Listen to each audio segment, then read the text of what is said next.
Hello students, आज हम civil प्रक्रिया संहिता के अंतर्गत धारा 13 सेक्शन 13 पढ़ेंगे। धारा 13 पढ़ेंगे। धारा 13 कहती है विदेशी निर्णय कब निश्चायक नहीं होगा। विदेशी निर्णय कब निश्चायक नहीं होगा। When foreign judgment not conclusive।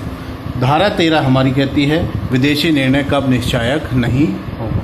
धारा 13 को पढ़ने से पहले हमें दो बातों को देखना है। नंबर 1, विदेशी न्यायालय फॉरेन कोर्ट, और एक देखना है हमें विदेशी निर्णय। विदेशी निर्णय क्योंकि हम पढ़ रहे हैं सेक्शन 13 में विदेशी निर्णय कब निश्चायक नहीं होता, उससे पहले हमें ये जानना जरूरी है कि विदेशी न्यायालय क्या है और विदेशी निर्णय क्या है।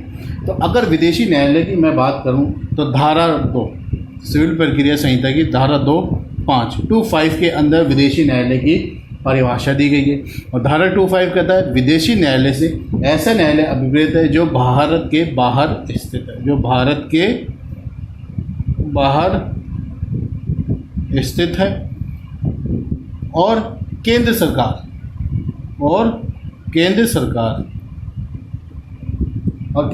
के प्राधिकार से न तो स्थापित है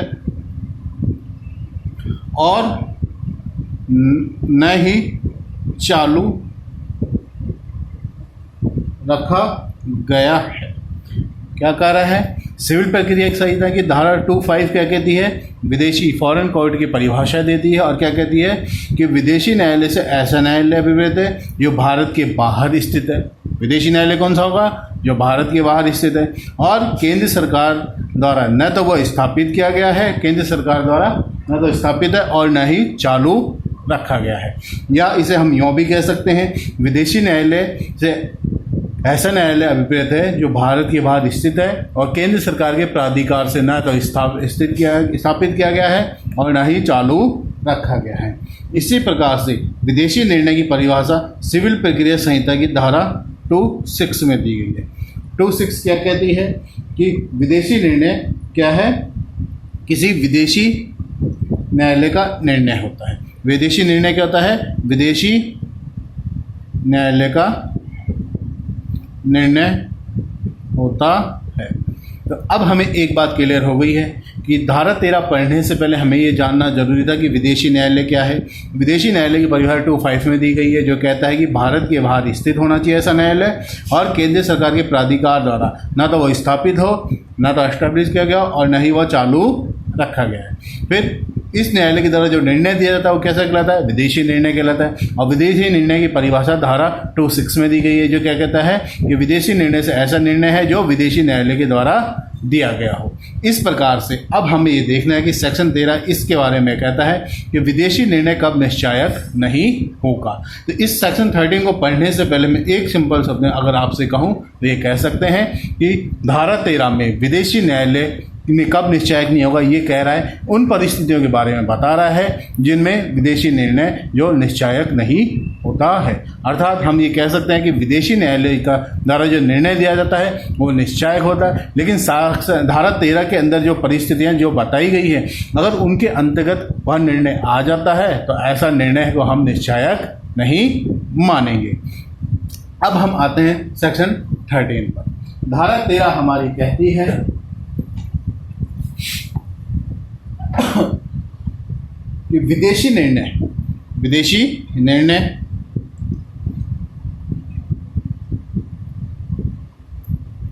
प्रत्यक्ष रूप से, अगर विदेशी निर्णय प्रत्यक्ष रूप से न्याय निर्णय किसी विषय के बारे में निश्चायक होगा। क्या, विदेशी निर्णय प्रत्यक्ष रूप से न्याय निर्णय जो कोई विषय है उसके बारे में निश्चय हुआ कब, यदि वह निर्णय उन्हीं पक्षकारों के बीच में हो या उसी हक के अधीन मुकदमा करने वाले पक्षकारों के बीच जिनसे व्युत्पन्न अधिकार के अधीन वे या उनमें से कोई दावा करते हैं, तो ऐसा निर्णय क्या होगा, निश्चायक माना जाएगा। लेकिन धारा 13 में ही कुछ ऐसी परिस्थितियां बताई है जिनमें विदेशी निर्णय निश्चायक नहीं होगा। तो वो कौन कौन सी परिस्थितियां हैं वो हमें देखनी है। नंबर 1 कहता है जब विदेशी न्यायालय द्वारा जो निर्णय है वो सक्षम अधिकारिता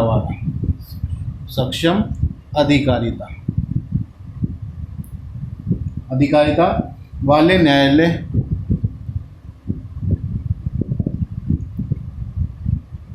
द्वारा नहीं सुनाया गया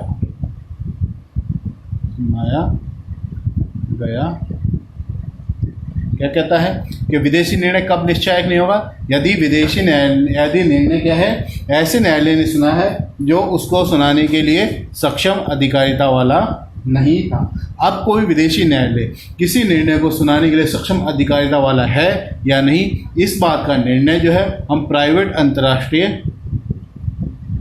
अंतर्राष्ट्रीय विधि प्राइवेट इंटरनेशनल लॉ के द्वारा उस बात को हम निश्चय करते हैं कि कोई निर्णय जो है वो सक्षम अधिकारिता वाले न्यायालय द्वारा सुनाया गया है या नहीं।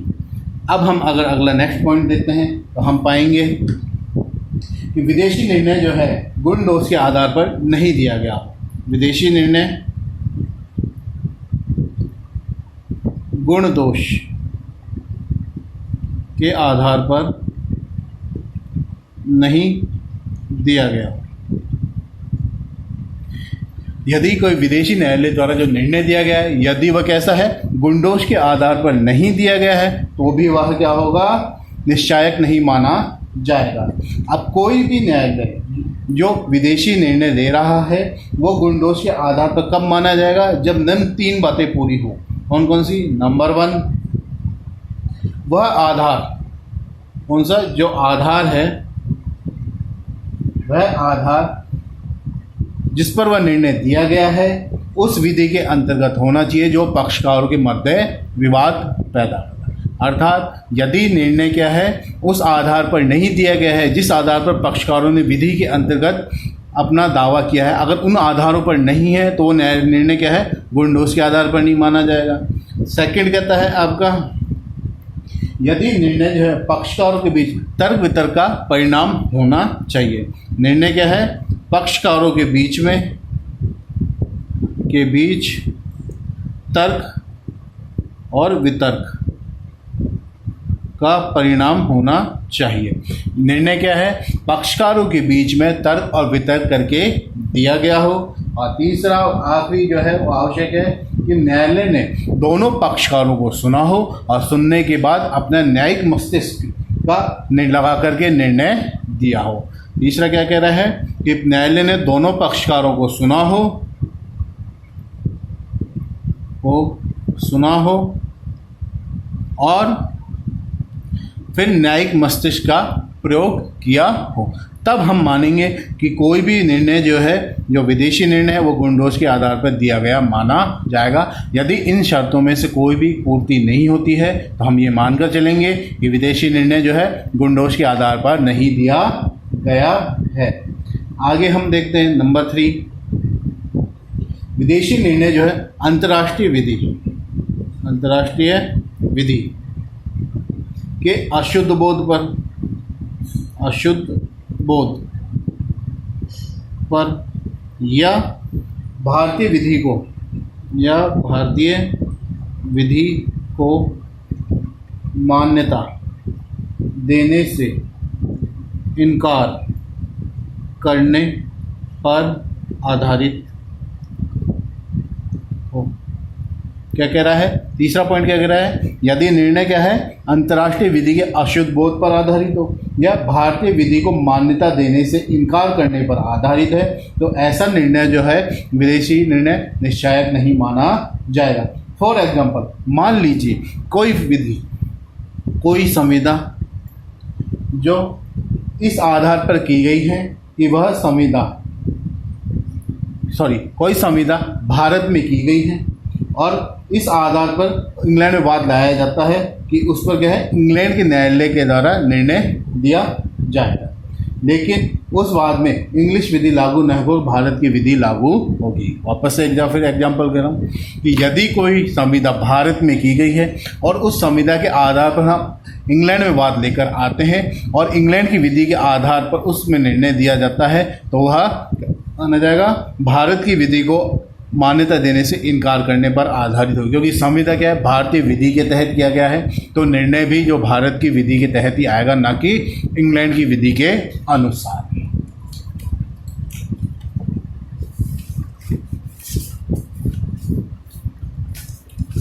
इसके बाद हम देखेंगे 4th पॉइंट,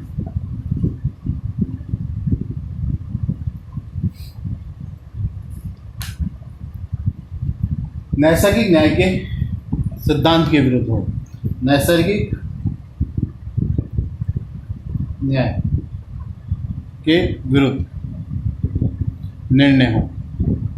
यदि निर्णय क्या है, नैसर्गिक न्याय के निर्णय के विरुद्ध, नियम के विरुद्ध दिया गया है, तो ऐसा विदेशी निर्णय भी निश्चायक नहीं माना जाएगा। जैसे मान लीजिए प्रतिवादी को किसी वाद में सूचना दिए बिना या उसे अपना पक्ष पेश किए बिना, युक्ति अवसर दिए बिना अगर कोई निर्णय किया जाता है, तो ऐसी जो कार्रवाइयाँ हैं, ऐसा जो निर्णय है, नैसर्गिक न्याय के नियम के विरुद्ध मानी जाएगी। एक बार फिर से बता रहा हूँ कि नैसर्गिक न्याय के विरुद्ध कोई निर्णय कब हो सकता है। मान लीजिए प्रतिवादी को कोई वाद में सूचना दिए बिना कोई निर्णय दिया जाता है या उसे अपना पक्ष पेश करने का अवसर दिए बिना कोई निर्णय दिया जाता है, तो ऐसा निर्णय क्या होगा, नैसर्गिक न्याय के निर्णयों के विरुद्ध माना जाएगा। और नैसर्गिक न्याय का नियम क्या कहता है, सिद्धांत क्या कहता है, वो आपको पता है कि कोई भी व्यक्ति स्वयं अपने मामले में न्यायाधीश नहीं हो सकता, दूसरे पक्षकार को सुने बिना निर्णय नहीं दिया जाएगा।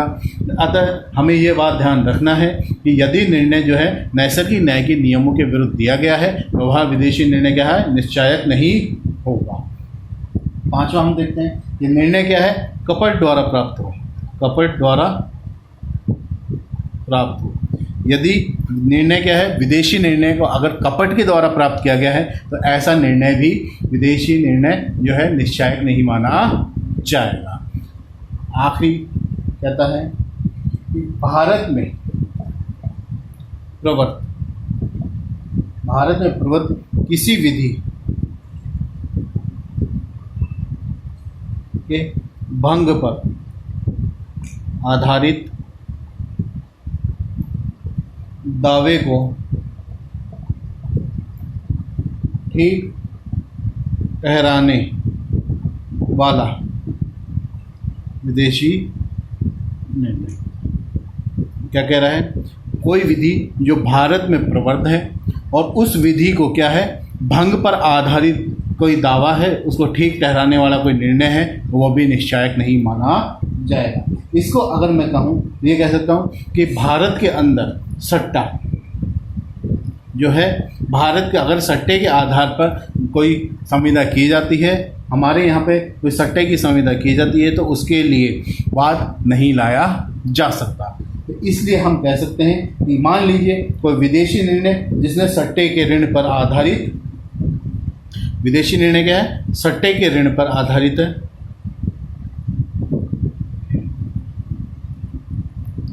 विदेशी निर्णय सट्टे के ऋण पर आधारित है और भारत में इसे लागू नहीं किया जाता, क्योंकि इस प्रकार का ऋण भारत में विधि द्वारा वर्जित किया गया है।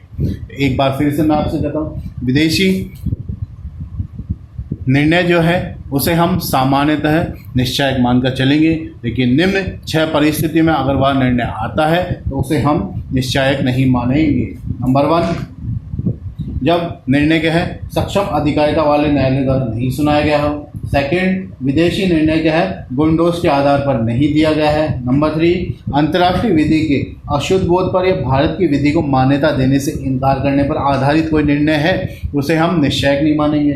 नंबर 4, यदि नैसर्गिक न्याय के सिद्धांतों का पालन के उल्लंघन में कोई निर्णय दिया गया है, तो वह भी निश्चायक नहीं माना जाएगा। नंबर 5, कपट के द्वारा अगर कोई निर्णय प्राप्त किया गया है, तो वह भी निश्चायक नहीं माना जाएगा। नंबर 6, भारत में प्रवृत्त किसी विधि के वो भंग पर आधारित दावे को ठीक ठहराने वाला कोई विदेशी निर्णय है, तो उसे भी हम निश्चायक नहीं मानेंगे। अब हम देखते हैं धारा 14 सेक्शन 14 कहता है कि विदेशी निर्णय के बारे में प्रिजम्पशन, उपधारणा के बारे में बताता है कि विदेशी न्यायालय के द्वारा कोई निर्णय दिया गया है तो हम उसे क्या मानकर चलेंगे, निश्चायक मानकर चलेंगे। लेकिन उस निर्णय को हम चुनौती देना है तो हम उस निर्णय को चुनौती कैसे देंगे, अधिकारिता का अभाव, अधिकारिता का अभाव साबित करके।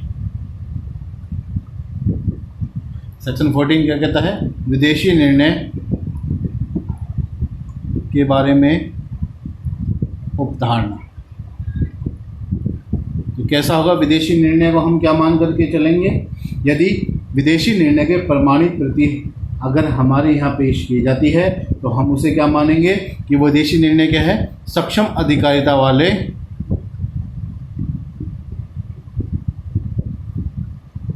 न्यायालय ने दिया है निर्णय।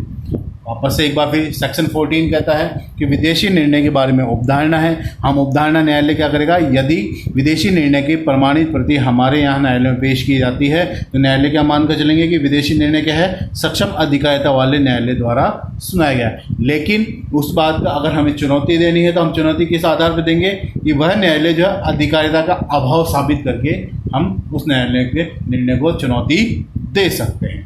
अब हम देखते हैं विदेशी निर्णय का कैसे प्रवर्तन कराया जा सकता है। विदेशी निर्णय का प्रवर्तन, विदेशी निर्णय का प्रवर्तन दो तरीके से करवाया जा सकता है। नंबर, भारतीय न्यायालयों में, भारतीय न्यायालय में वाद दायर करके, और सेकंड है निष्पादन की कार्यवाही द्वारा, की कार्यवाही द्वारा। क्या कह रहा है, विदेशी निर्णय का प्रवर्तन जो है दो प्रकार से कराया जा सकता है। नंबर 1, भारतीय न्यायालयों में वाद दायर करके। यदि भारतीय न्यायालयों में हम वाद दायर करना चाहते हैं तो ऐसा वाद हम कब दायर करेंगे, विदेशी न्यायालय ने जो निर्णय दिया है उस निर्णय की तारीख से 3 वर्ष के भीतर 3 वर्ष के भीतर 3 वर्ष के अंदर अंदर हम उस विदेशी न्यायालय के जो निर्णय है उसके परिवर्तन के लिए भारतीय न्यायालय में वाद दायर कर सकते हैं। सेकंड कहता है निष्पादन की कार्यवाहियों द्वारा।